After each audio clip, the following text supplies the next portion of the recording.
look, I want to start by reiterating two things that you heard that I think are really important. One from Sid, I don't even see where Sid is. There you are. And one from Mike just now. And I really beg you to take this to heart for the time we have together. The first, as Sid said, this is a cooperative venture. So it's actually not simply what you're going to hear from me. It's what we're going to hear from each other. And that's absolutely crucial, I believe. The second is Mike said, you know, this doesn't end here. This is a work in progress. In fact, the most compelling thing to me about retaining the sketches we make, and think of this as one of the sketches, is that actually the sketch making is every bit as important as the so-called finished product. And the way you know that is, how many people here would be interested in laying their hands on one of Raphael's sketches? Right? We know right away, those sketches in and of themselves are finished products. So you've got to imagine that everything is both finished and unfinished at the exact same time. And then if you can add to that what I said when we were talking here, what's exciting for me about this is, having kind of dipped in and out of this process over the years, is that you wouldn't be in this room unless two things were true. Number one, that you cared a great deal. And number two, that you're very good at what you do. You're not sitting in this room unless those two things are true. So I want to be clear, it is what we're going to do together, and it really is a privilege for me to be here. So thank you to all of you. Now, when we began this conversation, and by that I mean the planning for this, Mike and Sid talked about issues of successes, and how do you harvest those successes, and what are the outstanding questions or challenges that have been learned. And for me, because that's a very big category, successes, because there have been lots of them, and outstanding questions, smart people. My God, it's a room full of Jews. We have more questions than we could ever possibly list. The most interesting of those, I believe, will always be the surprises. What were the unexpected successes?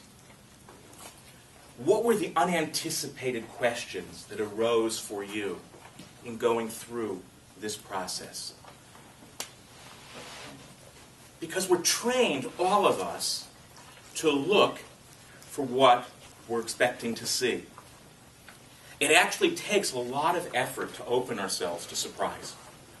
It's a whole different level of work. And that's what I want to focus on for the time that we have together. And the thing that most inspires me or guides me in my thinking about the centrality of surprise, of the unexpected, as a model for growth, is a wonderful quote from Albert Einstein. Einstein wrote that no problem or challenge is ever solved or addressed at the level of consciousness which created it. Yeah, he's Einstein. All I can do is quote it. I know, it's Einstein. It's like, I know other people are surprised. I'm like, why be surprised? It was Einstein. Right? So, no problem or challenge is ever met or addressed at the level of consciousness which created it. In other words, responding effectively and meaningfully to emergent challenges and questions is not simply about deploying the current range of ideas or awarenesses in order to meet them better. It's not, if we could just do more of the same, we'd be great.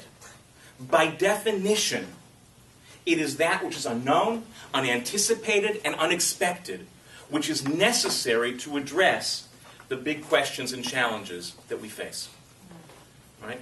Is that the beginning of a hand? Because if it is, anyone can interrupt me at any point. It's totally fine. That's the other piece of it. It really is cooperative. So as I said to Dasi, I know what I'm going to say. The interesting part for me is what you're going to say. This is me processing the information. Okay, cool. But that's also not what we're going to say at any point. Because there will be formal stuff we're going to talk about together. That there's a question, that there's a comment, just let me know. All right? Because that's really, really important. But think about that for a second. Right? That's the processing piece. By definition, to address the really important things requires becoming aware of and harnessing the surprises, the unanticipated, a new level of consciousness. And this was Einstein. This was not some Buddhist monk. So my guess is he was not talking about going to Tibet and meditating. Though, if that works, that's certainly a path to more consciousness, and I'm in favor of that one too. Right? You'd have to begin to ask yourself in the back of your mind, we're not going to do that at length today, what are the practices in which you engage that widen your consciousness? As opposed to always saying, well, what can we do based on what we already know? If you want, imagine, go back to what Mike shows, you're a painter. And one of the things you'd always be asking is not just what colors are on my palette, what colors aren't on my palette that I can add? How could I make the palette bigger?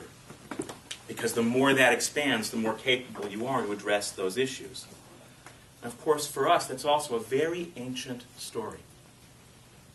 It's not that we discovered Einstein and realized the role of surprise in changing how things can be. Right? And probably the most famous story, and since we just read it not too long ago, is the story of Yaakov, the story of Jacob traveling. Right? And that famous line. And you'll be able to finish it. Of course, God was in this place, and I didn't know it. Right? Either the storyteller wants us to think that Yaakov is an idiot. I don't think that's the story. Could be, but I'm not quite that cynical. At least not yet. Or that there is a profound learning to be found, not simply in what Jacob knows, but in what Jacob doesn't know. And that, in fact, if you look at the narrative, that moment of awareness becomes a pivotal moment in the unfolding of the character's life and how he relates to who he is, who God is, who his family is, what his purpose is. All of that begins to pivot at that moment. So what I want